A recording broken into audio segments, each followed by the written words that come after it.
I'll ride with you till the wheels fall off. You're bad. You ain't that bad, all right?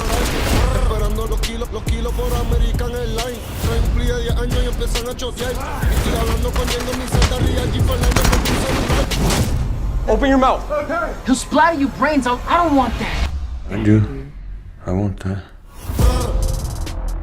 All right, guys, and welcome back to Real Time for the real everyday movie fan. I am, of course, Josh Williams, and today I am joined by a special friend of mine. I know him from the military.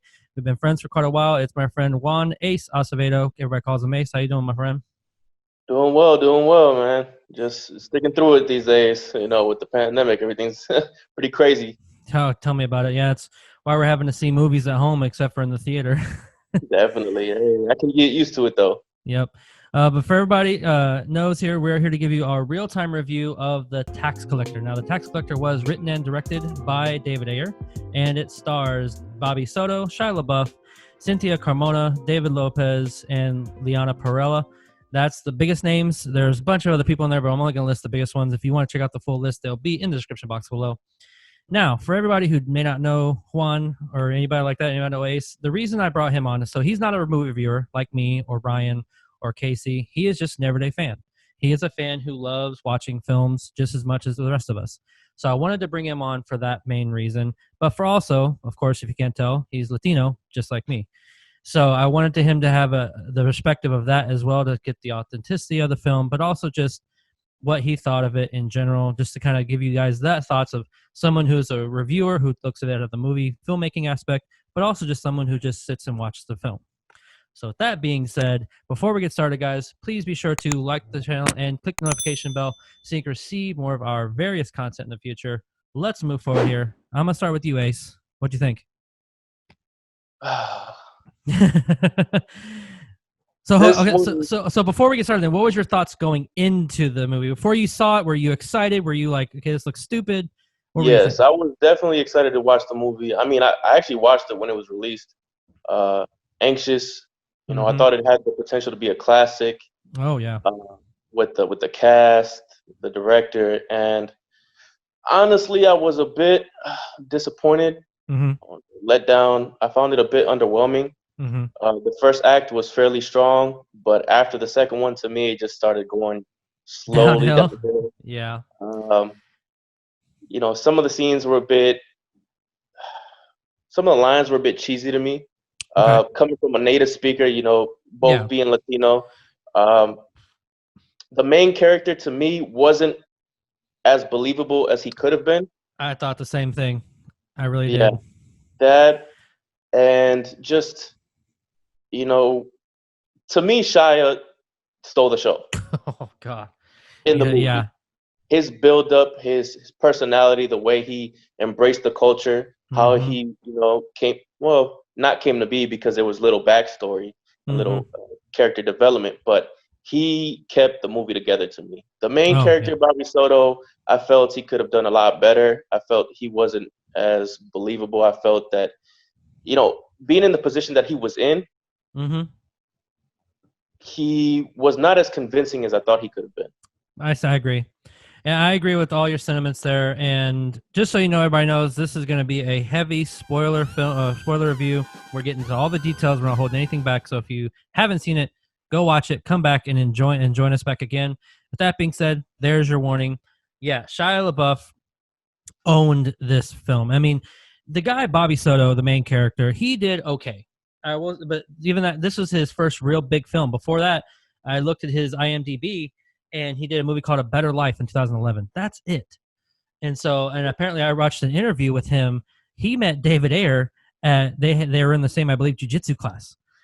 And like he didn't know Ayer at all. Like he didn't know David Ayer whatsoever, and they just like sparred together and trained together. And then all of a sudden, I guess David Ayer says, "Hey, you want to make a movie?" And he was like, "Yeah, sure." And then that's how it became to be. And I wish that what is not the case. And one of the other biggest problems I have with this movie was just the screenplay. You are correct. Like the first act specifically, wow, this movie sucked me in an instant. And I would even say for me personally, the second act was really strong because you got more into the meat of things. But once the third act starts and Shia LaBeouf died, I was like, after that, it was the fact that he died. It's just after that, it seems like the film changed. Like it became cheesy. It like the things they were setting up, like brotherhood and I'm with you till the wheels fall off. That was strong, but that was because it was a connection between Shia and Bobby, and I felt that. And it was more on Shia's end. I think he really made you feel that connection of brotherhood between the two. But when it became to Bob, I'm just gonna say the main character's name, David. Whenever it became to David and the African American guy's name, the actor, I know the actor, but I can't remember his name at all. But when it got to that point when they're kind of saying the same things, I guess they were trying to make it seem like it was like an overall blanket, no matter what, we're with you no matter what. But I felt like how they were setting it up was more a brotherhood feeling between the two of them. And once he was gone, it just kind of lost all of its chemistry and all of its magic. And that had a lot to do with him. They could have, I felt like the screenplay, which was written by David Ayer, could have been a lot stronger. I feel like there was so much greatness in this movie, but like once Shia died, it seemed like it just kind of fell apart. And the other thing, it needed to be longer. I don't know about you, but I could have taken a 2 hour and 15-minute film of this movie and given it more time, given it more characters. Because I'll disagree. I felt like they actually gave Shia a good backstory. It was a simple one, and you could have, and that's to say, maybe given it more time, you could have gotten more meat there. And if he would have died, that'd have been fine. But you didn't give me enough time. And I mean, I think you'll agree too. The moment when he did die, like how they set up his character, like he's just this badass, badass guy who kills somebody on the blink of an eye, who people fear all around Los Angeles. But then it comes to the time where you get to finally see what he's possibly made of, and they kill him, and you're just like.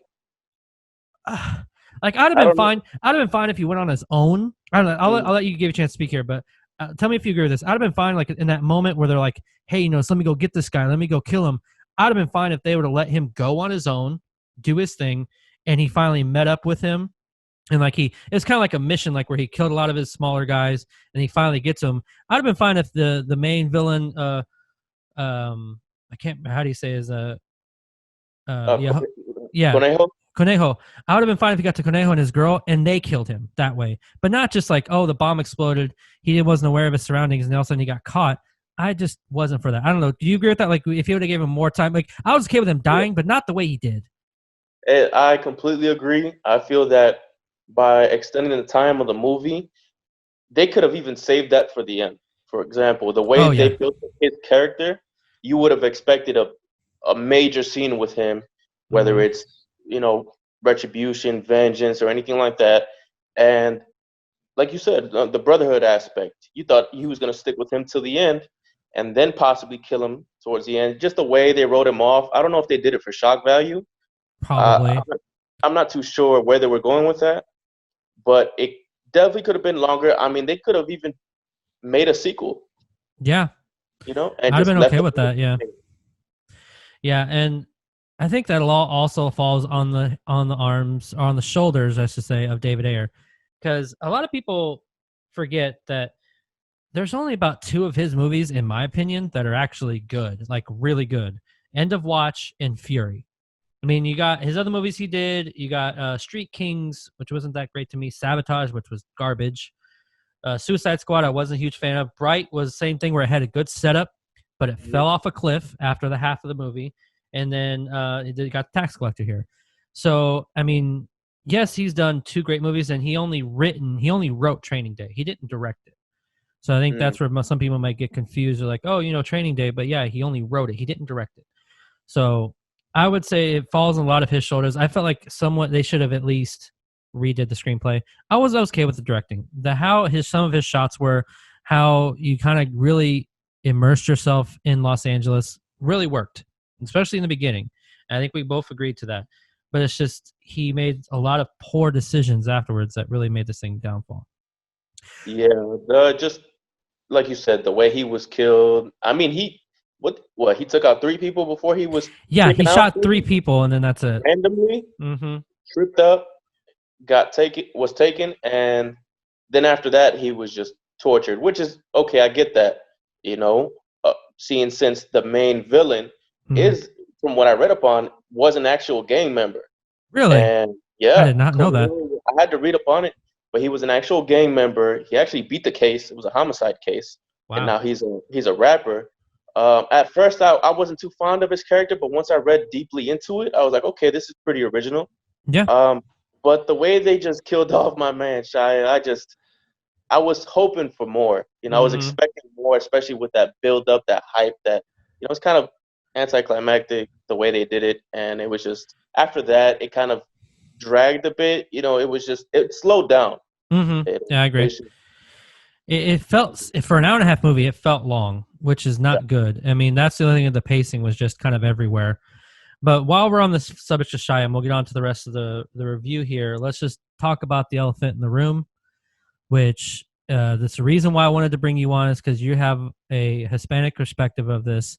The whole controversy with not only Shia LaBeouf saying, he's doing brown face, or he's, being a cliche a character in the Latin community, or even just that a lot of the reviewers saying this movie was just completely cliche. There's no depth to any of these Latino characters. They're just playing cliche characters, and something like that. I don't know. My thoughts on it, I didn't think that whatsoever. It did not upset me whatsoever. It didn't offend me whatsoever. And some of these people who wrote these reviews or these controversies must not know or visit these areas of the Latino community where they show the bad parts of it. I mean, let's just be real. They're not just it's not just in Los Angeles. There's many other places where, you have the Latin community there, inside the Latin community, there are bad parts of it where crime does go on. And this was showing that. And for me, the characters, they may have been quote unquote stereotypical, but I always say this in everything. When someone's bringing up a stereotypical character, that's where filmmakers got those from, was seeing them in real life and seeing them and act the way in real, be that way in real life. And then they bring it onto the screen. And they could have had some more time with it, which I felt like they should have added more time to the film to dive into the characters more. But as far as the blanket part of them, I think that was very authentic. What do you think? I feel that the people that were complaining don't share the same cultural aspect that we do. And like you said, there's truth to every stereotype.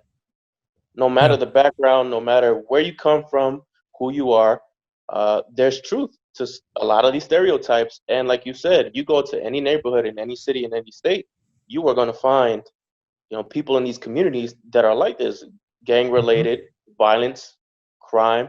And I was amused. The reason I was highly amused by the people that were complaining was because they didn't understand the background of the character or the origin of the character at all. That's why David Ayer had to come and, correct that and say, hey, this guy isn't even brown facing. He was, a white boy that grew up in the culture. Mm-hmm. That's why, I'm not quick to jump on the whole cancel culture bandwagon, because, it's just it's people following a trend. Yeah. And when you get, and from what I've gathered, I haven't seen one person who's actually in the Latino communities say that they actually was like, no, he gets a pass. No, he did a great job. Or even like the characters were amazing, authentic, and it felt real. Like I said, everything felt real up until, I will say, Conejo's, who he was. I guess you said it was real, but when they got to the point where he was doing like rituals and sacrifices, I was like, even for me, I'm like, all right, I don't know. I mean, that felt a little far-fetched. It felt a little, it didn't, because everything was so grounded, it felt a little too against its tone. Mm-hmm. I don't know. Do you feel the same? No, I agree. Even though his background, I can see what his background, was. I felt that they were pushing the envelope a little bit with that. And, it was a little bit too extreme. I mean, I understand that rituals are done, especially in different cultures, but like you said, the tone of the movie, it didn't match. Yeah, what exactly. was being done in that scene. Exactly. And even before I found out about his background, I found his character, the way he was portraying his character, to be a little, I don't want to say cheesy, but just like I said before, it was hard to believe. As the time went on. But I remember when I first got introduced, like when they went to go there to collect the taxes, and he sat down and talked, I was like, man, this is tense. This guy is good. Like the acting he did, Jose Martin was great. And not only that, but the rest of the cast I thought did a pretty good job. Like I said, not necessarily David did okay or Bobby Soto did okay, and then Sunita, I can't pronounce her name, Sunitha, his wife, I feel like No. she wasn't that great either. But man, David Lopez was awesome. I've never seen him in a serious role before, and I saw him in this role. I thought it was pretty darn great. I thought he did a great job. So coming like one of the things I always ask, and we talked about this beforehand, who would you see replacing Bobby Soto if you wanted to make a better character? I said Diego Luna. Did you find anybody else you thought would be a good pick, or especially in that age range? Because you want somebody a little bit younger side. And that's the difficult thing. Because you could say Michael Pena, but he's a little bit older. He's like in his 30s now. That would have been my take on it. However, it's hard to pick somebody in that age range because actors within the same culture. What do you find? You find a lot older Benicio del Toros. You find guys that are a lot, past their prime, should I say? But Diego Luna would have been perfect. Yeah, and Diego Luna, he's 40 himself, but have you looked at the guy? I mean, he looks like he could easily pass for 20s. Exactly. He does. I didn't even know he was 40. Actually, that's pretty. Wow, that's unbelievable. Yeah, he looks young as hell. So to me, I feel like Diego Luna could have added some more. I'm not authenticity because that he did bring. I will say the actor Bobby Soto bringing authenticity to the character, but it's just his acting wasn't there. I didn't feel it like when he was with Shia. It was like Shia was up here and Bobby was like down here. Nothing against them, and I'm sure they're great friends, and it's nothing against him. I just feel like maybe he has more time and he can hone his craft a little bit more. But it's just Shia's just that damn good, and you got to find somebody who can maybe be on that same level. And I feel like Diego Luna there would have been really great. I would have been very happy with that.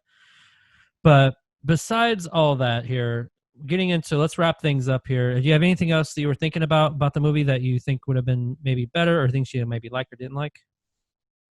No, I think that's pretty much it. I would say that the lines that were written in Spanish, they could have been written a little better as well, a little bit more convincing. That's where I think Diego Luna would have excelled because of his, how fluent he is. But I can't say it was a bad movie, but I can't say it was a classic either. Yeah, I can't say it was a great movie. It was a good movie. It was an okay movie, but it could have been great. There was 2/3. I can go back and watch 2/3 of that movie and be fine. But once Shia dies, I can't watch it anymore because that's where it does come cliche as far as the plot points that move the movie forward to its conclusion. Like everything else was very authentic, very real, very raw. But after that, it just became very formulaic and pretty much dropped off a cliff. So if you had to give it a score out of 10, what would you give it? Because right now, it's kind of shocking. I don't believe it's sitting at 19% on Rotten Tomatoes. I think that even though this movie is not the best it could have been, I still think that's kind of low. What score would you give it? Yeah, I wouldn't score it that low, especially because it's coming from people that don't understand the culture for the most part. I would give it, out of 10, I would say a 6. I'm right there with you. I give it a 6 as well. And it's funny, for me, 2/3 of that movie, the first, second act, that's like a 9 out of 10, easy. But just the third act is like a 3 or 4 out of 10. And just so like you got to kind of average that out accordingly. And a 6 is where you're going to, at least, for both of us, I'm glad we're on the same wavelength. It's definitely like, if I want to see Shia in something like this until he does something more, I'll definitely just go back and see it. And, movies like this. He was impressive. He was impressive with this role. And the chest tattoo he got for the actual chest tattoo.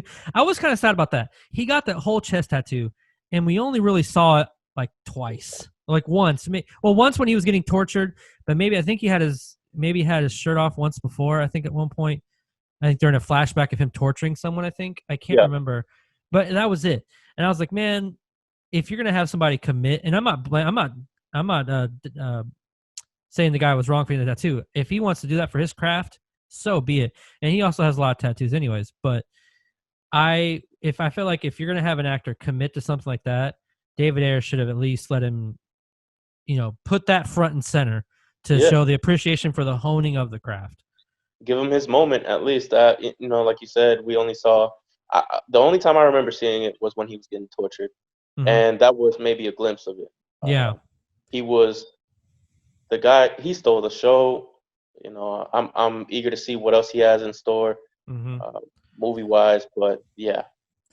That torture scene too, though. I will admit that was pretty. It felt really real. Like it was like I was cringing at that in a good way. That it was. But all right, guys, that will do it for us today. Thank you very much for watching. More importantly, what did you think of The Tax Collector? Leave your comments in the section below. Let us know whether you liked it or not, and give us your score out of 10. Also, if you like what you watched, hit the like button and subscribe to the channel so you can receive more of our various content in the future. Also, like us on Facebook, Twitter, and Stardust. The links will be in the description below, as always. Again, that's all I have for today. I'm Josh Williams, and this is Juan A. Acevedo. Thank you very much for coming on, sir. And thank you for keeping... Oh, yeah, sorry. Go ahead, man. Oh, no, I greatly appreciate it. Yeah, I'm glad to have you on. I wanted to get your perspective, so I'm glad you came on. Thank you very much, man. But thank you guys for keeping it real with ReelTime.